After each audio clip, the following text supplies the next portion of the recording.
नमस्कार, मैं हूं संदीप चौधरी। उत्तर प्रदेश के दंगल में अंसारी बंधुओं को आज मायावती ने हाथी पर बैठा लिया।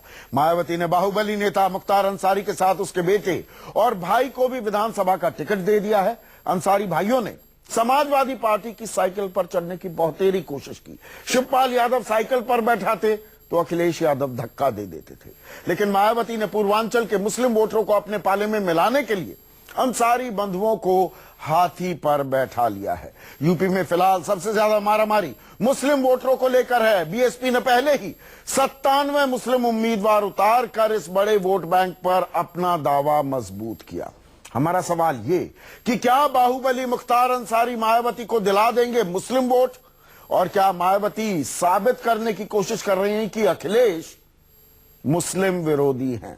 इस पर हम चर्चा करेंगे। कुछ खास मेहमान मेरे साथ जुड़ चुके हैं, लेकिन पहले सुनिए आज मायावती ने क्या किया जब हाथी पर बैठाया अंसारी बंधुओं को, और अफजाल अंसारी जो कि भाई हैं मुख्तार अंसारी के, उन्होंने क्या कहा, सुनिए। फर्जी फंसाए गए लोगों के साथ मेरी सरकार ने कभी भी कोई अन्याय नहीं होने दिया, अर्थात उनके बारे में सही तथ्यों की जांच पड़ताल करा के उन्हें इंसाफ दिलाने की भी पूरी कोशिश की है। हमने उन्हें हर स्तर पर उनकी कार्य क्षमता व उनके अपने खुद के समाज में उनकी अपनी पकड़ के हिसाब से, प्रभाव के हिसाब से अहमियत भी दी है। और इस बात का खास उदाहरण अल्पसंख्यक समाज से संबंधित मुख्तार अंसारी का खुद का अपना परिवार, जिनके बढ़ते हुए प्रभाव से दुखी होकर वे द्वेष की भावना से इनके विरोधियों ने जबरन इन पर अनेकों आपराधिक मामले दर्ज करा के इनकी राजनीति में व समाज में तथा आम जनता में भी इमेज को खराब करने की पूरी कोशिश की है। बहन जी के सामने ये वचन देता हूँ और ये वचनबद्ध रहूंगा कि बहन जी अपनी तरफ से हम लोग कभी कोई शिकायत का मौका नहीं देंगे, और इन लोगों को हमें चुनाव नहीं लड़ना है। मैं 5 बार विधायक रहा हूं, लोकसभा का सदस्य भी रहा हूं।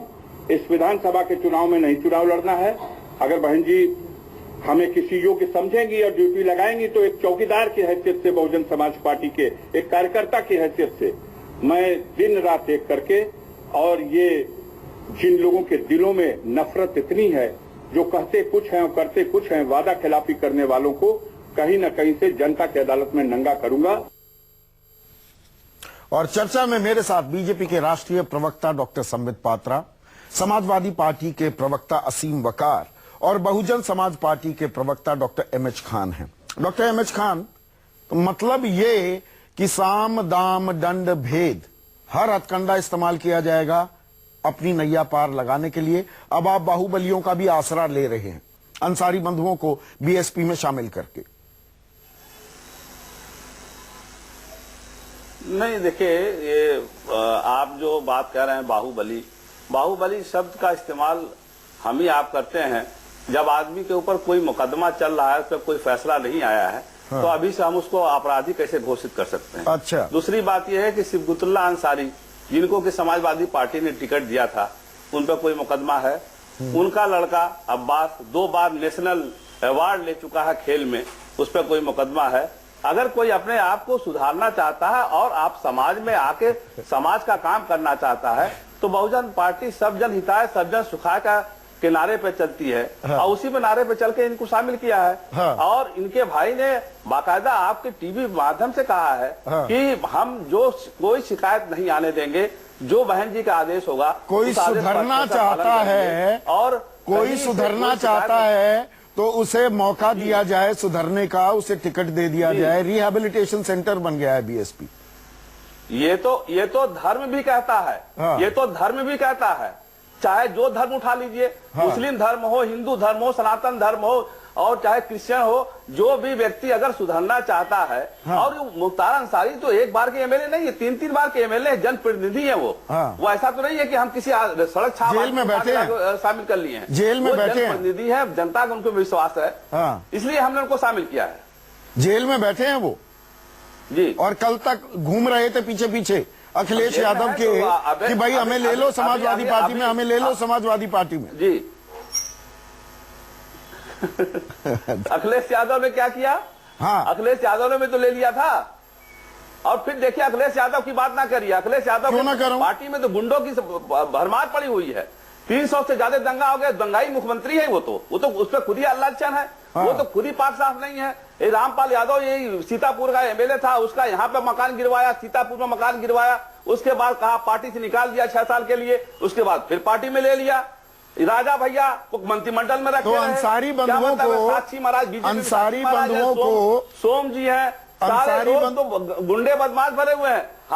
हमारे पास कोई एक व्यक्ति आ गया तो इतनी आवाज उठ रही है। हाँ। क्यों?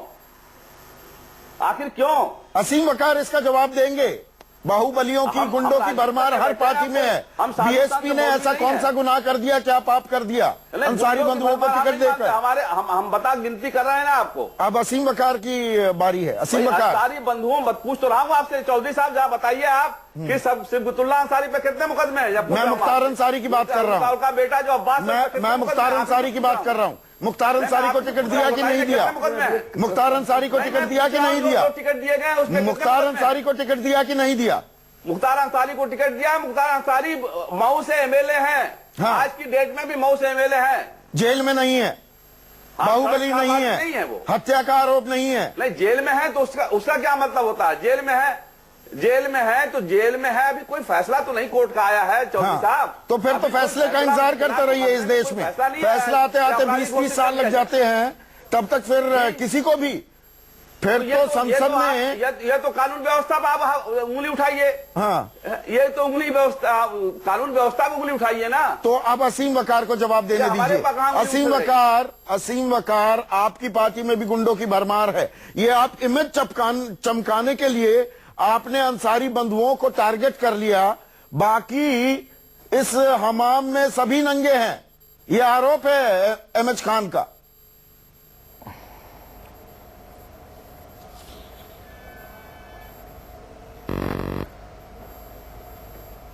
नहीं सर, आपकी मैंने भी जो शुरुआत देखी उसमें आपने मायावती जी की एक प्रेस कॉन्फ्रेंस से शुरुआत की और ऐसा लगा कि जैसे मुसलमानों के लिए बेपनाह प्यार उनके दिल में उमड़ रहा है।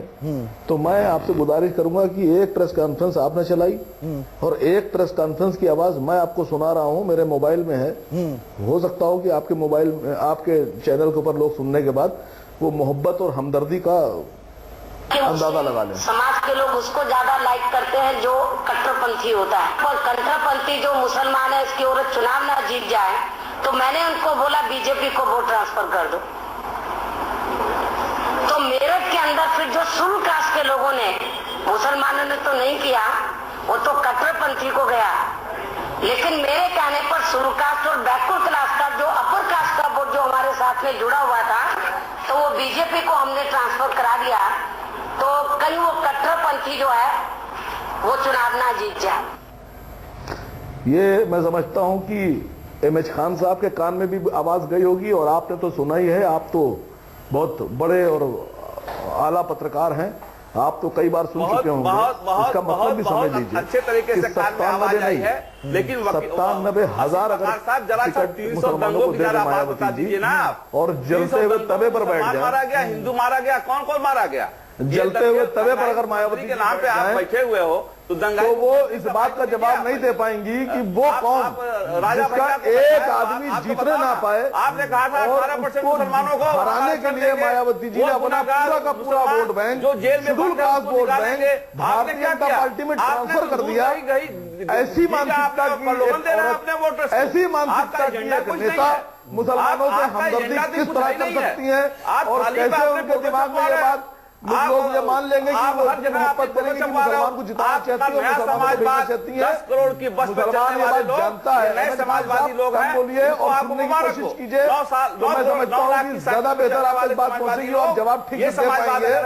ये वीडियो मैंने इसलिए सुनाया है कि मुसलमान जो थोड़ा सा भूल गए हैं, जो मुसलमान अपने दिमागों से इस बात को निकाल चुके थे या जिनको याद नहीं था कि मायावती जी की मानसिकता असीम वकार क्या है और वो क्या असीम वकार आज की इस प्रेस कॉन्फ्रेंस में असीम वकार को रखिए सिर्फ स्क्रीन पर। असीम वकार आज की इस प्रेस कॉन्फ्रेंस में जहां मायावती मौजूद थी और अफजाल अंसारी भी आए। अफजाल अंसारी ये कह रहे हैं, और इसमें कोई शक व शुबा नहीं है, वो बात हमने भी सुनी, रिपोर्ट भी की, मुलायम सिंह यादव ने कहा, आरोप लगाया अपने ही बेटे पर, अपनी ही सरकार पर, कि अखिलेश यादव मुस्लिम विरोधी हैं। और यही बात गला फाड़कर आज अफजाल अंसारी ने भी कही। इसी बात की कुल बुलाहट है क्या आपके मन में? इसको डिनाई कर पाएंगे आप?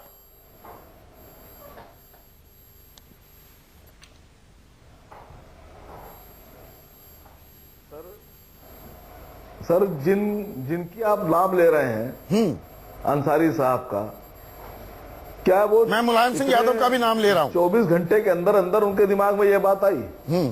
और 24 घंटे से पहले जो वहां लाइन लगाए हुए थे घुटनों के बल बैठकर समाजवादी पार्टी में। सर सुन लीजिए, बात सुन लीजिए सर, मेरी आवाज दबाइएगा नहीं, आ जाने दीजिएगा, बड़ी मेहरबानी होगी।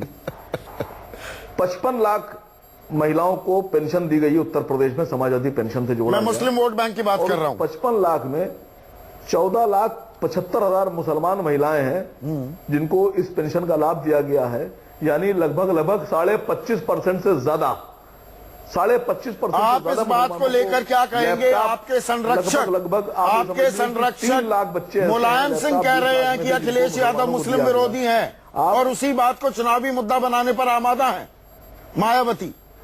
सवाल यह है मेरा, असीम भाई।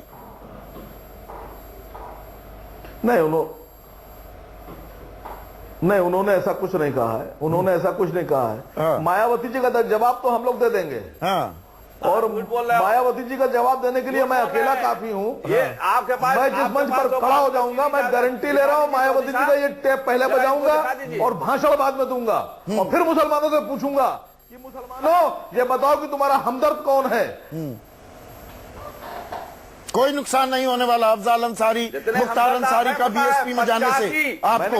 मैं हर मंच के ऊपर जिस दिन को मुझे बुलाया जाएगा, जिस दिन को मैं जाऊंगा, मैं मायावती जी का ये वीडियो पहले दिखाऊंगा, पहले ये टेप सुनाया जाएगा, और उसके बाद मैं अपना भाषण शुरू करूंगा और मुसलमानों से सवाल पूछूंगा कि वो लोग जो तुमको कट्टरपंथी कहते हैं और तुमको हराने के लिए अपनी कौम का पूरा वोट भारतीय जनता पार्टी में ट्रांसफर करते हैं, ऐसे लोग तुम्हारे हमदर्द कैसे हो सकते हैं? वो तुम्हारे हित की बात। संबित पात्रा, ये तू मैं समाजवादी पार्टी और बीएसपी में ये तू मैं तो लगी रहेगी संबित पात्रा, लेकिन क्या इस तूतू में आपको अपना फायदा दिख रहा है? ये तो अगर मुसलमान वोट बैंक बट गया, और जो असीम वकार एक ऑडियो टेप सुना रहे हैं, उस टेप में तो कहीं ना कहीं मायावती पिछली दफा चुनाव में 2014 के चुनाव में बीजेपी का भला करती दिख रही है। बीजेपी का फिर से भला हो रहा है क्या इस लड़ाई में, इस तकरार में? संबित पात्रा। संदीप जी जरा ध्यान से सुनिए इस बात को। देखिए, आज हम 68th रिपब्लिक डे मना रहे हैं। पहले आपको भी बधाई, हमारे दोनों पैनलिस्ट को भी बधाई। मगर आप धन्यवाद। इतने वर्ष हो गए हमारे इंडिपेंडेंस को, हम रिपब्लिक बने हुए, हमारे संविधान को आए। आज मैं पूरे डिबेट को बड़े ध्यान से सुन रहा था। कम से कम 100 बार मैंने एक ही शब्द को सुना, मुसलमान मुसलमान मुसलमान मुसलमान। इतने वर्षों बाद भी हम एक नहीं हो पाए हैं। इतने वर्षों तक ये हुकूमत रहने के पश्चात, संविधान को फॉलो करने के पश्चात, जो बाबा साहेब अंबेडकर चाहते थे, जो महात्मा गांधी चाहते थे कि हम एक होकर एक देश के रूप में बढ़े, आप जरा दोनों प्रवक्ताओं को सुनिए। ये मुसलमान आप अपने गिरबान में तो जाकिए, संबित पात्रा अपने गिरबान में भी तो जाकिए। आपकी सरकार नारा देती है सबका साथ सबका विकास। मुझे ये बताइए, 403 उम्मीदवारों में से एक भी मुसलमान उम्मीदवार नहीं मिला बीजेपी को। एमएच खान साहब जरा एक बार मुझे सवाल करने दीजिए। एमएच खान उत्तर दे रहा हूं। 15 मिनट तक मैंने सबको सुना है। सिर्फ संबित पात्रा को रखिए, ज्यादा समय नहीं चाहता हूं जी। देखिए ये राजनीति है और ये लोकतंत्र है, तो स्वाभाविक रूप से आप हमारे पार्टी, आप मतलब हमारे जो प्रवक्तागण बैठे हैं दोनों, वो हमारे पार्टी के ऊपर बहुत सारे आक्षेप लगा सकते हैं, वो जायज है, लगाना चाहिए। लोकतंत्र में आप नहीं लगाएंगे किसी प्रकार का आक्षेप तो कैसा लोकतंत्र है? टॉलरेंट नहीं है फिर। मगर मैं इतना कहता हूं संदीप जी, आप बताइए, अगर मैं अपने पूरे वक्तव्य में 5 बार भी हिंदू का वोट हमारे को आना चाहिए, सवाल का जवाब दीजिए। अगर मैं ये 5 जवाब दे रहा हूं, मैं जवाब में से आप दावा, आप दम भरते हैं सबका साथ सबका विकास। क्या आपको उत्तर प्रदेश में एक भी मुसलमान उम्मीदवार नहीं मिला? मैं इसका जवाब दे दूंगा साहब, मैं आपको सेटिस्फाई करूंगा इस प्रश्न में। मैं सिर्फ इतना कह रहा हूं कि अगर संबित पात्रा या भारतीय जनता पार्टी का कोई भी प्रवक्ता 5 बार हिंदू का वोट कहां जाएगा, हमको हिंदू का वोट मिलना चाहिए, हिंदू का वोट नहीं बंटना चाहिए, तब बवाल कट जाता कि ये कैसी पार्टी है, ये तो हिंदू की बात करती है। मगर ये दोनों पार्टी देखिए सुबह से शाम तक मुसलमान मुसलमान सबका साथ सबका विकास, एक भी मुसलमान उम्मीदवार नहीं, जहां तक हमारे और उम्मीदवार नहीं। देखिए आप घूम फिर कर क्या राजनीति करते हैं। मैं दूसरा सवाल भी जोड़ दूं, फिर आप जवाब दीजिएगा। थाना भवन से सुरेश राणा, सरदना से संगीत सोम, खतौली से विक्रम सैनी, बुढ़ाना से उमेश मलिक, मुजफ्फरनगर सदर से कपिल देव अग्रवाल, बिजनौर से, बिजनौर का छोड़ दीजिए, ये मुजफ्फरनगर दंगे के आरोपी, तमाम आरोपी, आप उनको टिकट देते हैं। आप भी तो यही राजनीति कर रहे हैं। आपके विनय कटियार मेरे साथ एक प्रोग्राम में यूपी मंथन में कहते हैं अरे मुसलमानों को टिकट क्यों दें, वो हमें वोट नहीं देते। यही बात आपके सांसद प्रवेश वर्मा करते हैं। देखिए संदीप जी, जहां तक आपने जो फहरिस्त गिनाई कि ये लोग मुजफ्फरनगर दंगे के क्रिमिनल केस में लगे हुए हैं तो इनको टिकट क्यों दिया, यहां बैठे हुए समाजवादी पार्टी के प्रवक्ता आपको तो कोर्ट में आप प्रूव नहीं कर पाए, तो कोर्ट ने उनको छोड़ा है, वरना जेल के पीछे होते। मुख्तार अंसारी जेल के पीछे क्यों है, क्यों उनके ऊपर केस चल रहा है?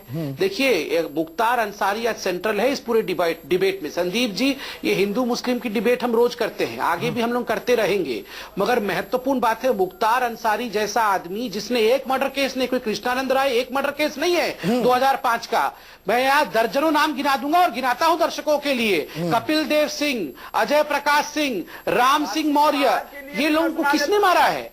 और अरे साहब, थोड़े दिन पहले तो आप लोग भी ने उनको निकाला था 2010 में, इसी मायावती जी ने।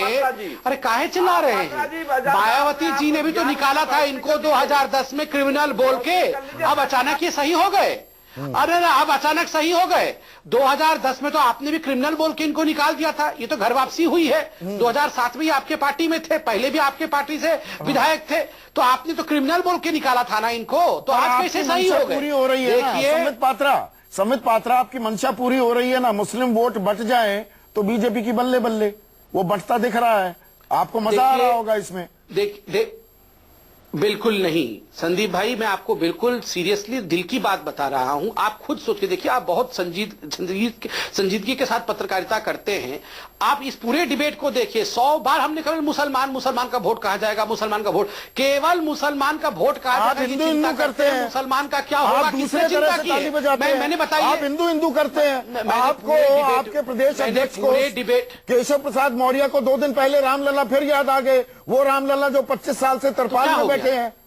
नहीं, ना मैं इसका उत्तर देता हूं संदीप जी। मैंने पूरे डिबेट में कितनी बार हिंदू कहा? कितना भारतीय जनता पार्टी का प्रवक्ता हिंदू शब्द कहता है? हिंदू शब्द हम कह ही नहीं सकते हैं। कहेंगे तो आप लोग हमको छोड़ेंगे क्या? हम लोग को छोड़ेंगे नहीं, डिबेट पे डिबेट होता रहेगा। रामलला के ऊपर उनको प्रश्न पूछा गया, क्या कभी रामलला का मंदिर बनेगा? उन्होंने कहा हाँ भव्य मंदिर बनेगा, इसमें क्या बुराई है? उन्होंने ये तो नहीं कहा हम लड़ाई करके खूनो खराब करके बना देंगे, संविधान के हिसाब से बनाएंगे। क्या रामलला मेरे अकेले के हैं, हिंदुओं के हैं?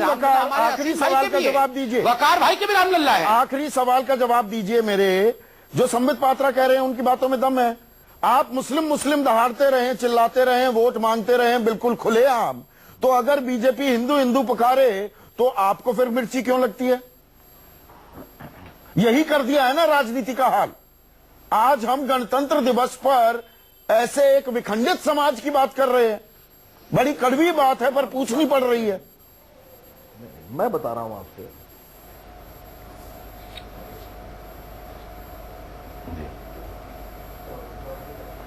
मैं आपके कि आपने जिक्र किया उसी शो का एक बार और जिक्र कर दूं।